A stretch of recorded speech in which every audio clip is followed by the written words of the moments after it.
That pecan tree lined lane through that old squeaky gate here at Down on the Farm Radio Headquarters. I'm your host, Larry Marble. Welcome to the Tuesday edition of Down on the Farm, the day after Christmas, the 26th day of December, 2023. I hope all of you had a good Christmas day, and I hope you have a good Christmas holiday and a good New Year. Now, Claire and I did not get a chance to travel this year, and I know some of you did not, so I thought a fun deal to do today, since there are no livestock auctions going on for basically these next 2 weeks anyway, that I would give y'all a taste of another portion of the country. The ability to travel with you, if you will, even in your own mind. And as you know, Down on the Farm Radio has affiliate stations in 4 states. So today, we're going to let you hear from some of the livestock market operators in Oklahoma and Arkansas. We call that portion of Down on the Farm country the Arklahoma Livestock Market News Service. So you folks stay tuned for those reports. But first up, neighbor, we're going to head toward the Texas Farm Bureau Radio Network. Talk to our friend Dr. Bob Judd. He's the resident veterinarian for the Texas Farm Bureau Radio Network, and his daily program is called the Texas Vet Report. Dr. Bob, what's our topic today? Dr. Dana Zook with Northwest Oklahoma Livestock Extension indicates at drovers.com that most cattle will need extra nutrition in cold weather. Hello everyone, I'm veterinarian Dr. Bob Judd with Texas Vet News on the Texas Farm Bureau Radio Network. And it is not surprising that cattle need supplements during the winter weather. The question is how much supplementation is required. There are many factors that impact the ability of cattle to tolerate cold and inclement weather, but hair coat and the amount of moisture present in the form of rain, sleet, or snow are the most important, and this plays into the amount of supplementation needed. Also, cattle under a body score of 5 on a scale of 1 to 9, with 1 being emaciated and 9 being obese, have less cold tolerance. So all cattle need extra feed in the winter, but the amount depends on their body condition going into the winter and the degree of rain and freezing temperatures. Dr. Zook recommends consulting the Maisonnet Cattle Comfort Advisor to determine the amount of supplementation needed, and Maisonnet is spelled M-E-S-O-N-E-T. According to the Maisonnet Cattle Advisor, a cow's energy requirement increases 1% for each degree below 32 degrees Fahrenheit. And if the animal is wet, the energy requirement would double from 1% to 2%. One method of measuring energy in a ration would be to look at the TDN, or total digestible nutrients, in a ration. The formula is relatively easy, as you just take the number of degrees the temperature is below 32 degrees and feed a cow with a dry hair coat that percent of added energy and double the amount if the cattle are wet. For example, if the temperature is 20 degrees Fahrenheit, 32 minus 20 is 12. So that is 12% extra energy needed in a dry animal and 24% in a wet animal. So you can figure out how much energy needs to be supplemented depending on the environmental temperature. So consult the Maisonnet Cattle Comfort Advisor. I'm veterinarian Dr. Bob Judd. This is the Texas Farm Bureau Radio Network. When we moved to Texas, we were like fish out of water. We didn't know anyone in our neighborhood until our Texas Farm Bureau insurance agent came to the house. She was so helpful and reassuring, a friendly face with that Texan hospitality I'd heard about. When we purchased a Texas Farm Bureau insurance policy, we knew we were making the right choice. We knew our family would be protected. Visit Texas Farm Bureau Insurance today at tfbinsurance.com to find an insurance agent who's a true neighbor. Coverage and discounts are subject to qualifications and policy terms and may vary by situation. All right, neighbor, welcome back to the kitchen table. Hopsing's going to feed us while we travel, as I promised, up to Stigler, Oklahoma. Now, that's back south and west from where I live in Greenwood, Arkansas, but my good friend Trent Hokett is the proprietor. He sells every Wednesday. Trent, how was this last Wednesday sale? Larry, we had a real good sale. At the end of the year, we feed everybody, and we usually have a little special cow sale. Had a huge turnout, some excellent cattle go through the ring, so I couldn't ask for a better sale day. Walk the pens with us if you can. We had 520 head go through the ring. Most of those were stock cows and replacement heifers. We had kind of a light run on yearlings. Doesn't surprise me this time of the year. But some of the highlights we had on the yearling deal, we had a set of steers weighed 350, bring 327.50. We had a set of heifers that weighed 555, bring 240. Now, on our little special sale, we had a set of Charolais replacement heifers. They weighed 808, brought 207.50. Then the high selling pair on our replacement sale was 2,900. The high selling bred cow was 1,900. Then we sold those set of bred tiger stripe heifers, and those heifers averaged anywhere from 2,500 to 2,900. Pretty good sell on that end. Packer wise, we was a little bit light on our packer cows, but looks like the high selling packer bull was $1.25 and the high selling packer cow was $1.15. So it was just an excellent sale, Larry. Now, I know that y'all will be back after the holiday. When's your first sale? It will be on the 10th. We'll have 2 weeks off and we'll fire back up on January the 10th. Well, I know you want to wish your clientele happy holidays and tell them thank you for business. We appreciate every one of them that has supported us over for the last 2 years. Time flies. I can't believe we've owned this for 2 years, but we do truly appreciate each and every one of them that's helped us out through these years. And I know your community appreciates you also. Tell them how to get a hold of you, Trent. You can call me on my cell phone at 918-470-9760 or just call the barn and it'll go directly to my phone. Texas Farm Bureau Insurance has protected fellow Texans with auto, home, health, and life insurance since 1952. With more than 260,000 square miles of land and 27 million people, that's a lot to cover. Whether you're wrangling cattle or wrangling kids, we're proud to protect Texans in all Texan ways of life. Visit Texas Farm Bureau Insurance today at tfbinsurance.com to get insurance for Texans by Texans. Coverage and discounts are subject to qualifications and policy terms and may vary by situation. Neighbor, before we check out another Oklahoma yard, we're going to head to Waco and talk to the Texas Wildlife Radio Show reporter, farm girl from Georgetown, Texas. Her name is Jessica Dommel.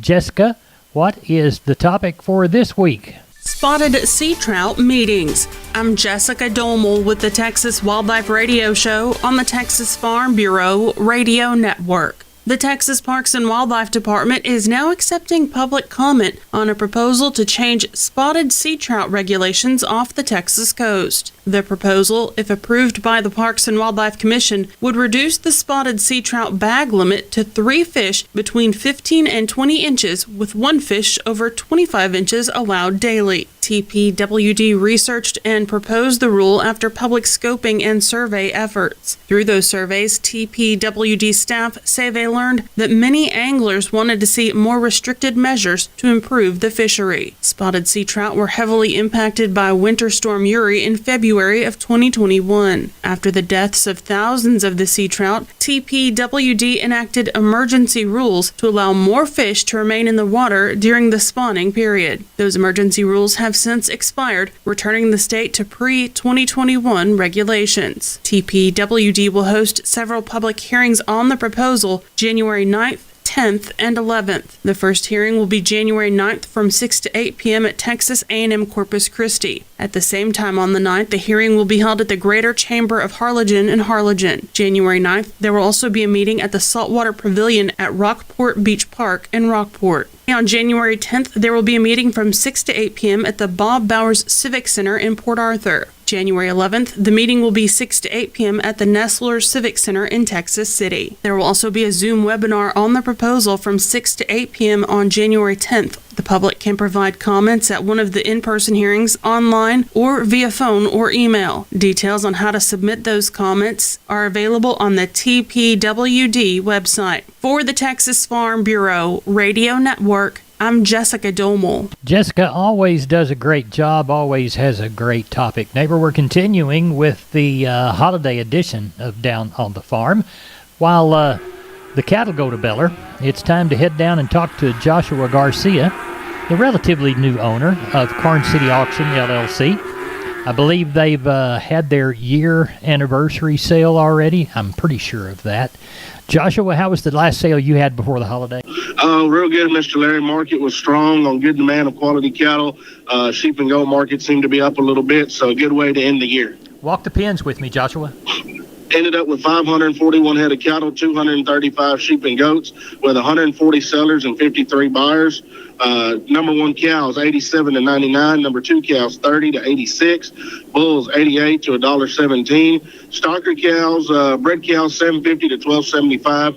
pairs, had some real nice pairs that bring from $1,400 up to $1,775. On the steer and heifer, anything steers 2 to 3 weights $265 to $308, 3 to 4s $250 to $3, 4 to 5s $240 to $3, 5 to 6s $225 to $284, 6 to 7s $2 to $225, 700 plus pound steers $175 to $2. On the heifer end of things, 2 to 3 weights $233 to $3, 3 to 4s $228 to $290. 4 to 5s $219 to $270, 5 to 6s $206 to $240, 6 to 7s $185 to $209, 700 plus pound heifers $165 to $190. Good. When's your first sale after the holiday? We will be back January the 6th, receiving cattle all the way starting about the 2nd and 3rd. We'll start taking in cattle and stuff like that. So just want to remind everybody that we will have our first sale on the 6th, and we'll receive cattle all that week. Well, Merry Christmas to you and your wife. Tell everybody how to get a hold of you. You can reach me on my mobile at 361-649-4578 or the cell barn phone 830-780-3382. And Shelby and myself want to wish everyone a Merry Christmas and a Happy New Year. And always remember, we work for you. Y'all be careful traveling. We appreciate you. Thank you. Thank you. Bye-bye. Right. I'm Larry Marble from Down on the Farm Radio, and I'm with Stephen from D&D Farm and Ranch on I-10 in Seguin. That's ddtexasoutfitters.com. Stephen, you know, I'm an old sheep and goat man, was raised that way, and I love working sheep and goats with good equipment, and I bet you D&D can help me out, can't you? Yes, sir. Larry, we are now carrying sheep and goat panels and working equipment from Rivera Panels. They're a family-owned company out in the little town of Lomita. They make quality equipment from working chutes to pens, all sorts of feeders that you can choose from as well. Real great options for sheep and goat people. I know we've got them in Texas. I know we've got them in Guadalupe County. Stephen, tell everybody how to get a hold of you. Larry, you can get a hold of me at 830-379-7340, extension 161. More than happy to answer any questions anyone may have. We appreciate you. That's Stephen from D&D talking about their sheep and goat equipment, ddtexasoutfitters.com. Neighbor, now it's time to travel up to Stillwell, Oklahoma. Talk to my friend Alan Starr. He's a colonel, lieutenant colonel in the Air National Guard. Grew up there in Stillwell, owned Stillwell Livestock Auction. Alan, how was this week's sale? The sale was good. The numbers were light. A lot of people not sure whether to sell right before the holidays or not. My recommendation was wait till after the 1st. But the sale this week, prices were good. 5-10 higher, well across the board. A lot of cattle, 250 to 320, 330. Weighing 450 to 500 pounds. If these futures keep on the upward trend, kind of like they're doing, we come back after the 1st. I think the market's going to be really good and really strong for a while and on an upward trend. Was the packer looking for some of those kill cows and bulls that would yield good? They were. They're trying to fill their pens and all and kind of keep all their plants going throughout the holidays so they can keep everybody working. We didn't have a lot of them, but what we did have, they were sure wanting them. I think this market kind of all across the board is going to continue to be strong. Positive to look forward to. Yes, we do. Some of those folks that you recommended to keep the cattle and sell them afterwards, are you aware of anything coming this next week, and when will those first sales be? Well, with no sale this next week, January the 3rd is our first sale back. Probably be the first sale kind of around here at least on that Wednesday. So we got some deals lined up. The first sale makes some people nervous as well. Nobody's not sure what the market's going to be. So, but we do have some lined up for you that first week or second week. We'll just kind of see what the futures look like and all that as we get closer. Well, tell everybody how to get a hold of you, Alan Starr, Stillwell Livestock Auction. All right. My phone number is area code 918-696-1869. Just call me anytime. Neighbor, there's another yard that's really helped me get this Arkansas and Oklahoma network started, and I know you folks from South Texas like to hear what's going on in other portions of the nation, and I figured that the holiday week was a good time to do that. Neighbor, did you know, combined with the truss department, insulation department, and millworks department, just 3 of the departments there at MG Building Materials, they've got the ability to deliver an entire building package from a single supplier. They are truly your one-stop shop. They have 5 locations around South and Central Texas. Let's count them down right quick. Pleasanton, Kerrville, San Antonio, Corpus Christi, and Uvalde. MG Building Materials, your one-stop shop. MGBuildingMaterials.com. And speaking of doing it some more, we'll do it again at 9:45, 12:45, and 3:45. We'll be talking to some of the Arkansas yards during that time, so you folks can travel up that direction if you never have. Now let's do those grains, courtesy of John Tuggle. Milo, 1044. Yellow corn to Corpus, 514 3/4. Houston wheat, 655. Plasto beans, 1218. Texas cotton, 7608 on 7,311 bales. That's it. That's all. Neighbor, I'm gone.